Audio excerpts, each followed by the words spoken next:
The University of Kentucky's appearance in the 1983 Hall of Fame Bowl was the school's first bowl game since 1977, and it completed the second biggest turnaround in college football history.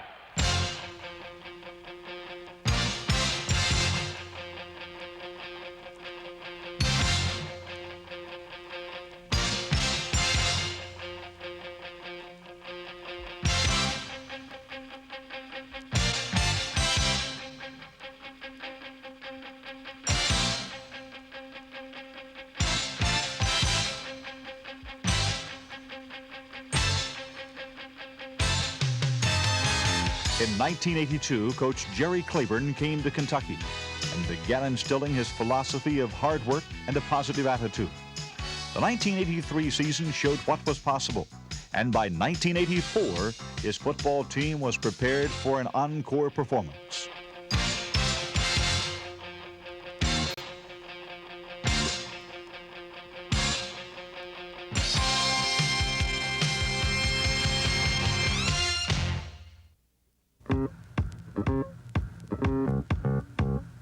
The season opened at home against Mid-American Conference opponent Kent State.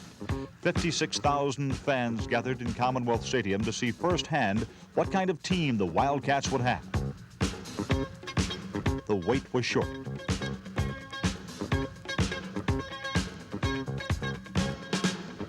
In their 1984 premiere, the Kentucky defense shut down the Chargers. And on the strength of senior tailback George Adams, the Cats drove 91 yards for their first touchdown of 1984. On Kent State's next possession, number 2, Brian Williams met the quarterback, and Jeff Smith picked up the fumble. 3 plays later, Adams was back in the end zone, and the Kentucky rout was on.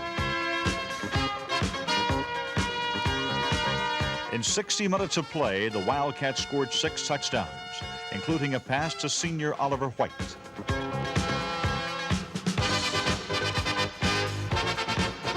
Another run by Adams. And a 41-yard jaunt from freshman Mark Higgs.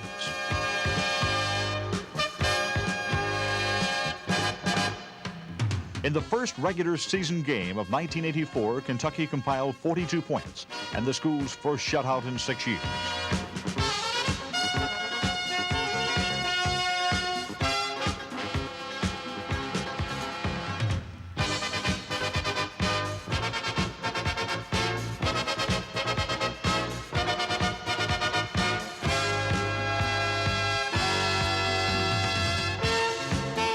The last time Kentucky won a game in Bloomington, Indiana was 1918, and America was in the midst of World War I. But this is 1984, and the Kentucky Wildcats are intent on waging some wars of their own.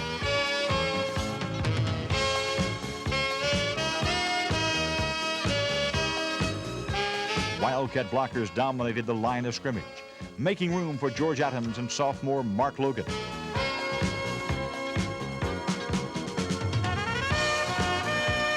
When Indiana had the ball, Kentucky's front line constantly pressured the Hoosiers, forcing turnover.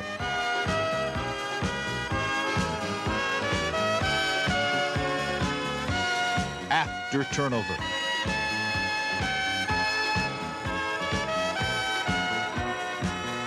Despite trailing throughout the game, Indiana would not fold. They scored a touchdown midway through the third quarter, and then stopped a Kentucky drive at the Hoosier 48. Ball is on the Indiana 48-yard line as Paul Calhoun waits for the snap. Wheeler in, there it is, off to the right, but no rush. Now, here comes Calhoun running with it. He's to the 40, the 35, the 30. He's at the 25, the 20. He's still on his feet. 15, did he get in? Yes, touchdown, Paul Calhoun. Kentucky never relinquished control of the game and handed Indiana its worst defeat of the year, 48-14.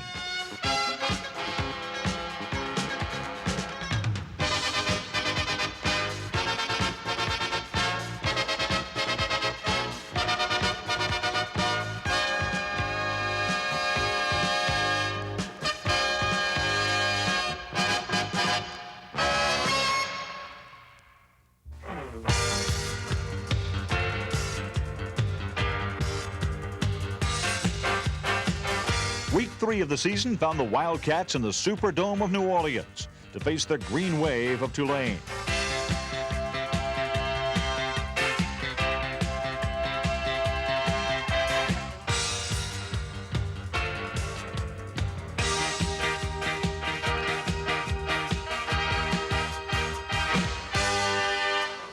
Again relying on the running of veteran George Adams, Kentucky compiled 2 touchdowns and a field goal in the first half, only to be matched by Tulane, a fine coached football team.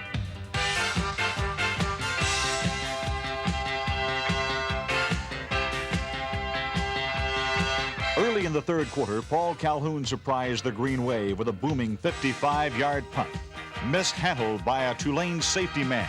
Matt Stein of Louisville fell on the ball for his first collegiate touchdown.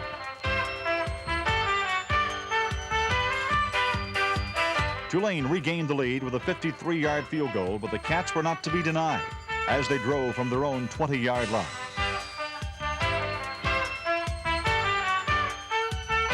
A key catch by tight end Oliver White put Kentucky on the 4 to set up Adams for a winning touchdown dive.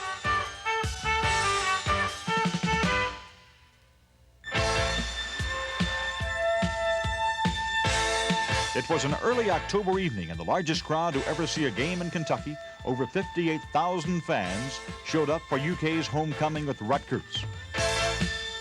George Adams, the nation's leading scorer, took the ball into the end zone from both land and the air.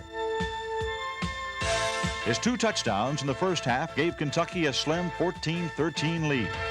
But in the second half, it was a different story, written by freshman running back Mark Higgs. Billy under center takes it, pitches to Higgs. Higgs swinging wide left, cuts it back in. He's the 25, the 20, races off to the left side. He's still on his feet, goes in for the score. Mark Higgs on a beautiful weaving and bobbing run goes for the TD from 29 yards out, and Kentucky goes back on top. Now Billy Ransdell takes it, pitches back to Higgs, swinging off to the right side, turns it back. He's out to the 25, the 30, the 35, the 40. He's at the 45. He's at the 40 of Rutgers. He's at the 30.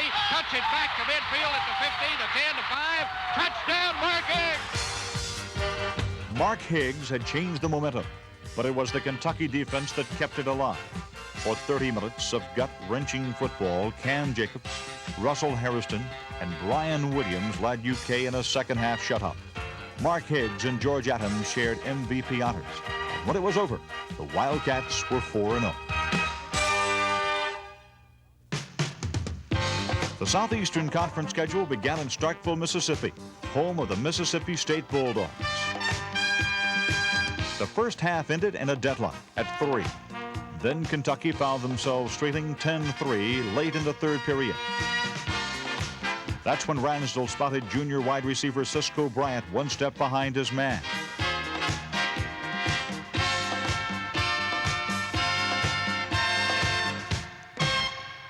Mississippi State had notions of another touchdown, but Kentucky defense was on fire, and the Bulldogs were forced to settle for 3.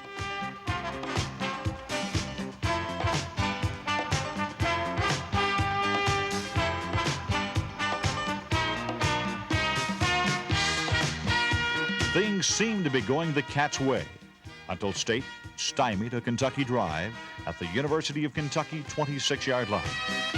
On 4th and 1, Calhoun could not believe his eyes. He ran 24 yards for a first down, and just the boost that Kentucky needed.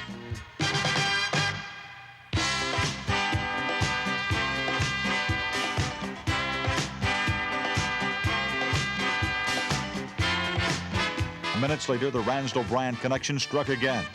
The Wildcats had come from behind twice for a 17-13 victory, and the first 5-0 start since 1950. Kentucky lost their next 2 games against perennial Southeastern Conference powerhouses LSU and the Bulldogs from Georgia. So by the time North Texas State came to town on November 3rd, many were wondering just how good Kentucky really was.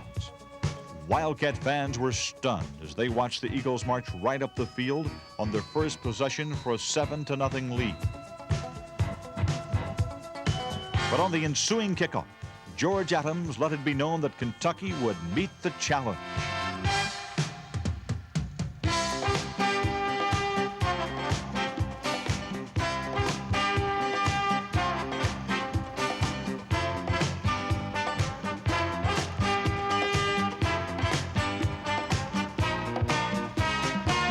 South Texas State would not score again this day, as the Kentucky secondary had a field day. Eagle quarterbacks will throw the ball 27 times for only 8 completions and 3 interceptions by Tony Mays, Paul Calhoun, and Brian Williams. Bill Ransdell, the sophomore from E-Town, had his best performance to date. He countered the running of Adams with precision passing for 196 yards and 3 touchdowns, including this one to Mark Logan. This would give Coach Jerry Claiborne his 150th coaching career victory.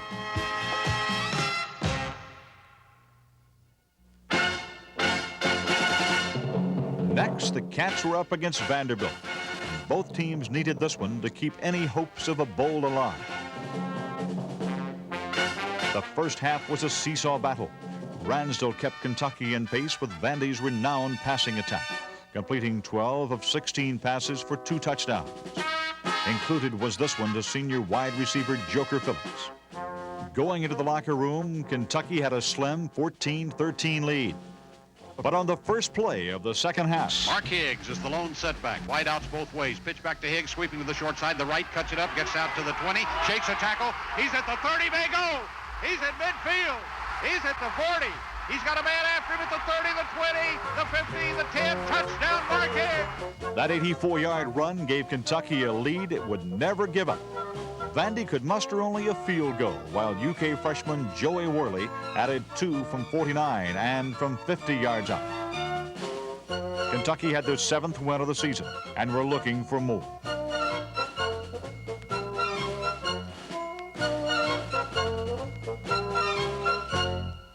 The Cats may have been back in the bowl picture, but they were also about to face their toughest competition of the season, the eventual champion of the Southeastern Conference, Florida. The game was touted as a mismatch of monumental proportions.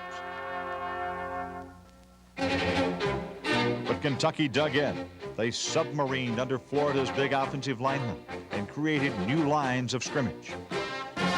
Florida drove deep into the Kentucky territory 4 times in the first half, and 4 times they were denied pay dirt. Midway through the third quarter, Kentucky trailed by only 2, and Florida was going for a touchdown on 4th and goal. Time and time again, Kentucky held, and the Gators could manage only 1 touchdown. Ransdell linked with Joker Phillips for 2 touchdowns, the second coming early in the 4th quarter. It would bring Kentucky to within reach of an upset. With 3 minutes left in the game, Ransdell took over again. With his team down by 8, a touchdown and 2-point conversion would give the Cats a tie. In motion, Phillips coming to the left, the near side, and Ransdell rolling to his left, wants to throw. He's looking, turns, looks. Now he's going to roll again. Now he's looking. Now he's throwing into touchdown as he drills it into Joker Phillips, but we've got a flag. It's against Kentucky. The touchdown was nullified, and Florida came away with a hard-fought 25-17 victory. But the Wildcats came away with a tremendous moral victory. Florida's offensive line outweighed Kentucky's line by 30 pounds per man. But no one can measure the intangibles this Kentucky team played with, like guts, desire, and yes, heart. Lots and lots of heart.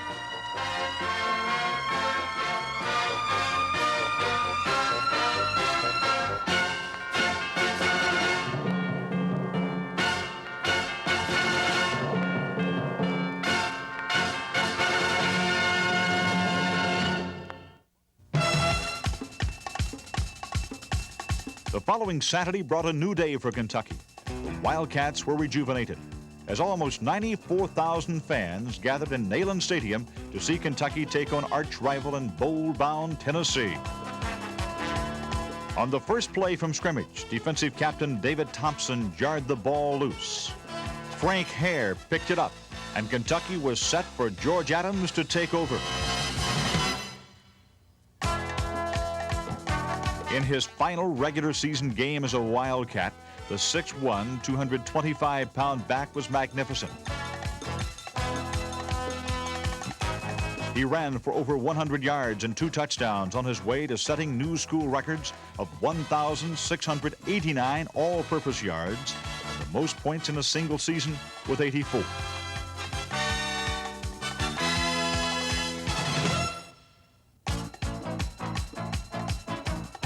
The other stars of the game were the members of the University of Kentucky's defensive unit.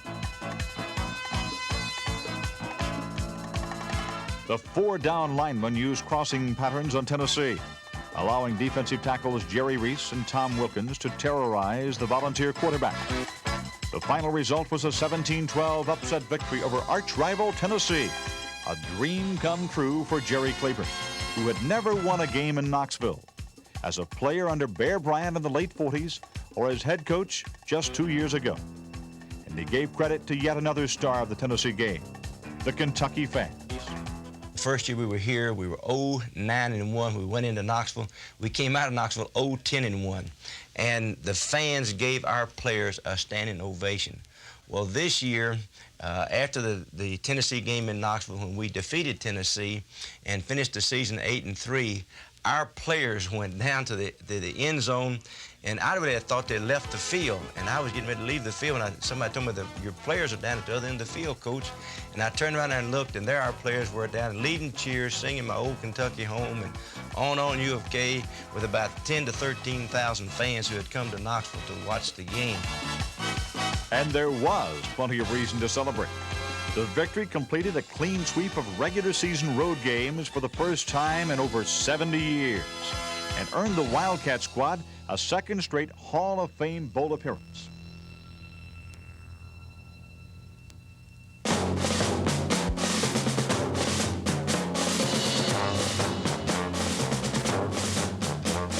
This nationally televised game pitted Kentucky against nationally ranked Wisconsin, and it started just as Kentucky fans feared it might.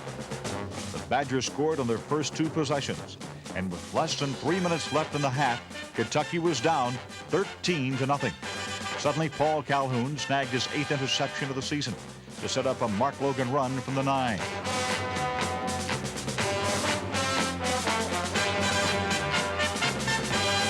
Although the Wisconsin team retaliated with a field goal to end the half, the spark had been ignited for a fiery second half. Bill Ransdell threw 3 pinpoint passes to number 83, Eric Pitts.